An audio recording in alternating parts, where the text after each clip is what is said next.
The mayoral race intensifies. Closed-door meetings took place over the weekend between former candidate Willie Wilson and the two men on the ballot for the runoff election in April. CBS 2's Dana Kozlov is live in the newsroom. She talked with Wilson today, who says he's decided on the candidate he will support. Dana? Jim and Mai, Wilson got 10% of the vote last week. If his supporters follow his recommendations, they could decide the race. Problem is, while Wilson says he knows who'll get his vote, he hasn't decided on who he'll tell his supporters to choose.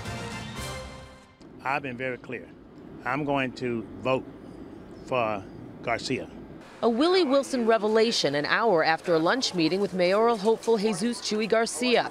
It means one vote for Garcia in April for sure. But when it comes to how Wilson will advise his supporters to vote, he hasn't made up his mind. If everyone knows you're voting for Garcia, even if the community tells you to endorse Mayor Emanuel, don't you think a lot of your supporters would vote for Garcia anyway? Because they'd have a hard time separating those two. Well, that may be, I think people are smarter than that. A somewhat confusing stance from the man who received more than 50,000 votes in last week's election and who just last night met with Mayor Emanuel and 24 African-American community leaders. But we're talking about the things that we talk about, can he support?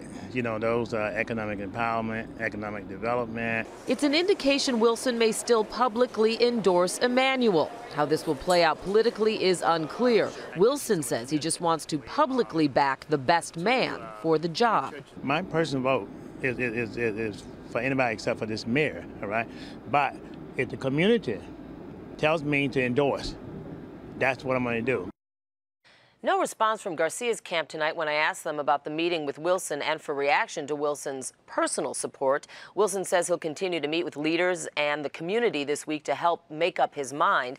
A spokesperson for Mayor Emanuel tells CBS 2 that Wilson asked the mayor to attend last night's meeting, and Emanuel happily obliged. In the newsroom, Dana Kozlov, CBS 2 News. Jim and Mai. All right, Dana, thanks.